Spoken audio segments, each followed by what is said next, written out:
Bismillah, Assalamualaikum warahmatullahi wabarakatuh. Alhamdulillah, wassalatu wassalam ala rasulillah wa ala alihi wa sahbihi wa wala. Amma ba'd, ikhwah sekalian, Alhamdulillah, malam hari ini kita insya Allah mengawali kajian virtual kita yang sudah lama terhenti, ya. Yang mudah-mudahan kita tetap semangat untuk belajar agama kita ini. Ya, sekarang ini tanggal 24 Zulqa'dah 1441 Hijriah, atau tepatnya tanggal 14 Juli 2020. Ya. Insya Allah, ya, kita awali dengan Kutaib, ya, kitab kecil Nawakidul Islam, ya, yang sebagai lanjutan dari kitab-kitab sebelumnya, atau kitab-kitab, ya, Al-Usul Salasah, kemudian Qawaidul Arba', ya, yang kita telah selesai. Insya Allah barangkali bagi teman-teman yang baru gabung, kita akan ulangi insya Allah. Ikhwah sekalian, rahimani rahimakumullah, sebagaimana yang pernah Ana sampaikan, walaupun, ya, kita ini membaca buku, ya, utamanya sih kita membaca buku bahasa Arabnya, ya, bahasa Arabnya, sehingga kita bisa belajar juga bahasa Arab. Kemudian, ya, kita harokati, ya, ikhwah sekalian, teman-teman masih bisa harokati. Kemudian kita terjemahkan, kita artikan, ya. Lalu kemudian kita simpulkan. Tapi barangkali, ya, butuh waktu yang lebih panjang lagi. Dan, ya, sudah Ana sediakan juga setiap hari Senin sore, ya, kita membahas Ta'dhimus Sunnah. Juga ada, kalau nggak salah, hari Rabu besok, ya, ya, juga lanjutannya. Jadi sepekan 2 kali membahas, ya, Kutaib juga, ya, kitabnya adalah Ta'dhimus Sunnah. Antum, ya, Ana mengajak antum untuk ikut serta juga dalam kajian ini. Nah, kajian ini memang, ya, kita buat, ya, berkurikulum supaya nanti yang berkesinambungan juga. Lalu masing-masing antum punya catatan. Ana berharap antum punya catatan, ya, yang mana nanti, ya, bermanfaat untuk diri antum dan keluarga antum. Dan sempat juga terpikirkan untuk, ya, membuat, ya, kuis, ya, atau pertanyaan yang bisa antum jawab, ya, untuk kita mengetahui sejauh mana, ya, pemahaman, ya, antum terhadap agama, atau sejauh mana kami yang menyampaikan, ya, kajian ini, ya, bisa dipahami oleh oleh antum semua. Nah, ikhwah sekalian, rahimakumullah, ya, sengaja kita, ya, memilihkan Kutaibat ini, ya, beberapa kitab-kitab kecil para ulama, agar, ya, ada rujukan, ya, barangkali ada yang tidak difahami, ya, ketika membaca, karena memang, ya, membaca itu, ikhwah sekalian, perlu dengan guru. Jangankan karya para ulama, Al-Quran saja harus ada gurunya. Guru, ya, tajwidnya, ya, guru qiraahnya. Kemudian nanti ada guru juga tafsirnya, ya. Karena ini Al-Quran firman Allah Ta'ala, ya, firman Allah Ta'ala itu bisa difahami berbeda, ya, oleh penganutnya. Apalagi kemudian, ya, karyanya ulama, ya, buatan manusia, tentu akan difahami juga, bisa difahami berbeda. Di sini diperlukan guru untuk membimbing. Karena kaidahnya yang pernah Ana sampaikan, taklim kita ketika offline, ya, di rumah ini, ya, itu, ya, nggak boleh belajar agama itu ya, otodidak itu tidak boleh. Ya, kata Ibnu Khaldun dalam buku beliau yang terkenal Al-Muqaddimah, ya, Muqaddimah, beliau mengatakan apa? Ya, man dakhala fil ilmi wahdahu faharaja wahdahu.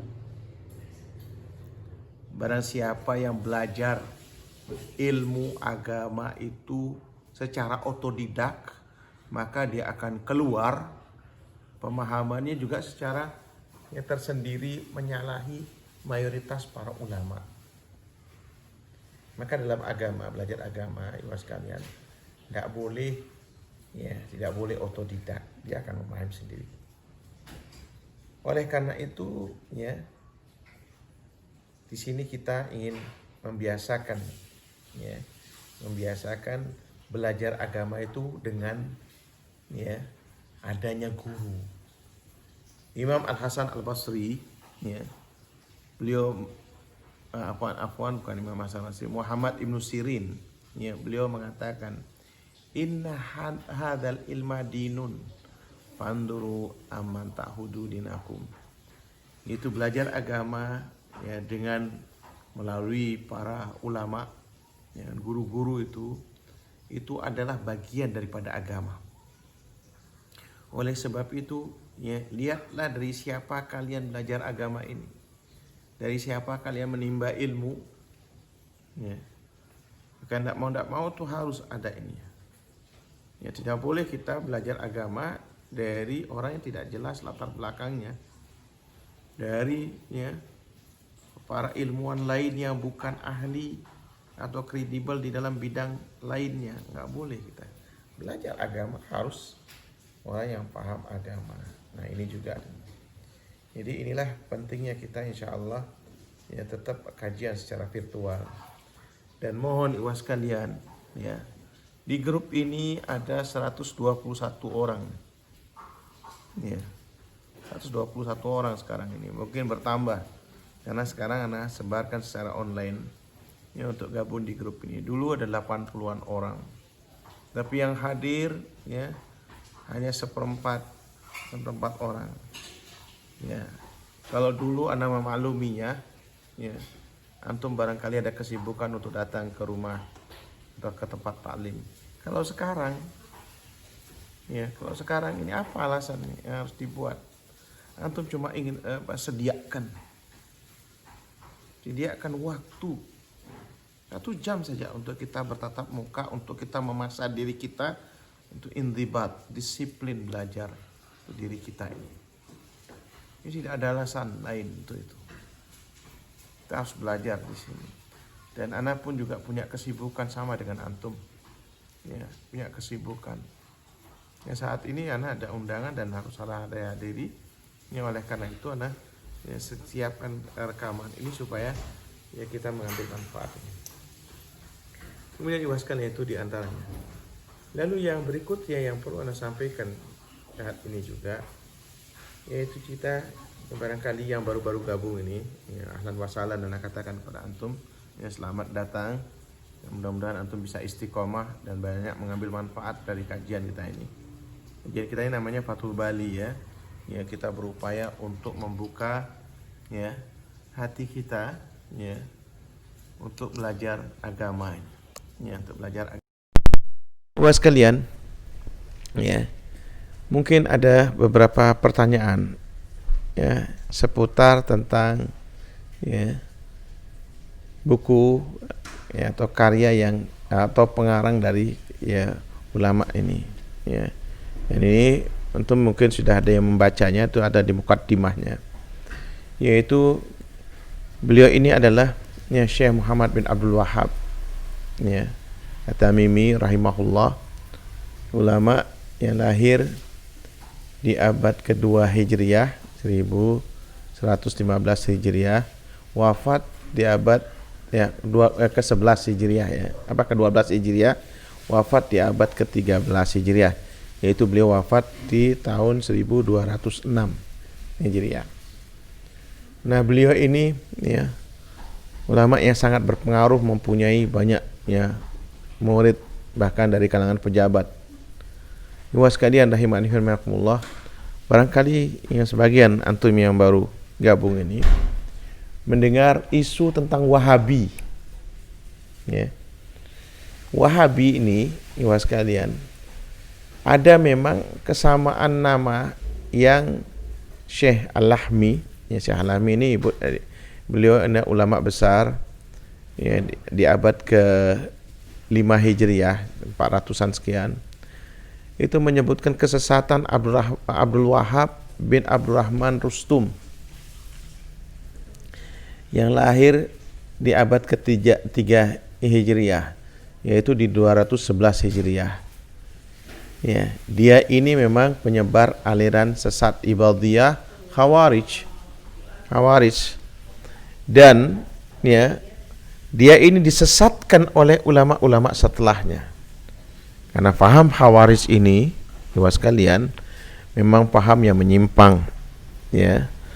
Pendirinya namanya Dzul Khuwaisirah, yang hidup di zaman Rasulullah SAW, yang kemudian ya banyak menimbulkan perang saudara, ya, menghalalkan darah kaum muslimin. Ini memang sesat, ikhwas sekalian. Nah, karena ada kesamaan nama, kalau yang sekarang kita ambil bukunya, ilmunya ini, namanya Muhammad bin Abdul Wahab. Kalau yang ini yang kita pelajari, kalau yang disesatkan oleh para ulama namanya Abdul Wahab bin Abdurrahman Rustum. Ya. Lalu diisukanlah terutama dulu, ya, dari bangsa kolonial, ya, seperti bangsa-bangsa Eropa, ya, Belanda, Itali, Inggris, ya. Kalau Belanda di negeri kita di Indonesia, oh itu aliran Wahabi. Kalau Itali itu masuk ke yang menjajah Libya, ya, itu aliran Wahabi. Kalau Inggris itu rata-rata di Asia Selatan itu, ya, India, Pakistan, Bangladesh yang pernah dijajah oleh Inggris, itu aliran Wahabi itu. Ya, kenapa? Ya, karena memang ajaran ya Muhammad bin Abdul Wahab, ya, ini menentang, ya, penjajahan, ya, menentang penjajahan. Makanya, ya, Timur Tengah, Saudi Arabia itu sebenarnya rata-rata negeri yang tidak pernah dijajah oleh Eropa, susah masuknya. Ya, mereka rata-rata perang saudara memang di antara. Dari dulu memang perang saudara, tapi penjajah nggak bisa. Nah, inilah yang kemudian dimunculkan dari ini. Supaya apa? Supaya timbul kebencian dengan ajaran yang sebenarnya. Nah, inilah yang harus dipahami oleh antum semua. Jadi kita jangan termakan isu. Karena sering menjawab ketika pertemuan-pertemuan oleh beberapa tokoh nasional, tapi dia tidak ngerti apa-apa. Sehingga apa yang dibenci dari Saudi Arabia? Kita ini bangsa Indonesia yang mayoritas Islam misalnya. Saudi Arabia 2 abad sudah nih, ya, lebih, ya, berdiri nih. Saudi Arabia dengan berbagai macam cobaannya yang dialami oleh, ya, rakyat Saudi. Tapi Saudi hidup makmur. Ya, negara yang hanya menghasilkan minyak. Negara yang hasilkan minyak, hidup makmur. Ya, sementara kita ini negara yang banyak penghasilannya, berbagai macam penghasilannya, tapi hidup, ya, jauh di bawah garis kemiskinan. Mestinya seperti ini, tunjukkan mana kesesatannya. Nah, kita yang harus kita bicara, yang kita harus bahas itu seperti itu. Makanya buku-buku beliau ini perlu kita, yang dipegangi oleh rakyat Timur Tengah rata-rata, yang mereka ketika berpegang pada ajaran para ulama yang sahih ini, ya, tentu yang menimbulkan keyakinan yang benar yang dalam masalah-masalah akidah ini, keyakinan ini, sehingga mereka selalu berpikir lebih maju daripada kita, baik dalam agama maupun dalam ekonomi, was sekalian. Dan itu harus diakui. Saudi Arabia walaupun mereka sekarang, ya, berpegang pada ini semua, tapi mereka, coba aja, paling toleransi Saudi Arabia. Semua aliran tuh ada di Saudi Arabia. Ya. Madhab mereka adalah Imam Ahmad bin Hanbal Hambali, tapi mereka menerima semua madhab, ada tinggal di Saudi. Bahkan di Saudi bagian timur, ya, timur itu ada Syiah, ada Ibadiyah, banyak paham-paham keagamaan. Mereka bisa hidup. Nah inilah, oleh sebab itu saya hanya ingin mengantarkan kepada antum semua, ya, perlu dipahami siapa Muhammad bin Abdul Wahhab ini, ya, rahimahullah ta'ala, yang kitabnya Masya Allah hampir di semua sekolah di Timur Tengah dipelajari, ya, dan hampir sekarang mendunia, ya. Buku beliau ini semuanya berupa risalah, kutaibat, ya, kecil-kecil yang sangat bermanfaat. Insya Allah buat sekalian sama-sama kita akan mengkajinya. Demikian barangkali, mudah-mudahan ada manfaatnya. Kurang lebihnya minta maaf, ya. Dan nanti insya Allah dilanjutkan oleh Ustaz, ya, Muhammad Adz-Dzahabi. Ya, barakallahu fiikum wal afu minkum. Ya, subhanakallahumma wa bihamdika asyhadu an la ilaha illa anta astaghfiruka wa atubu ilaik. Assalamualaikum warahmatullahi wabarakatuh.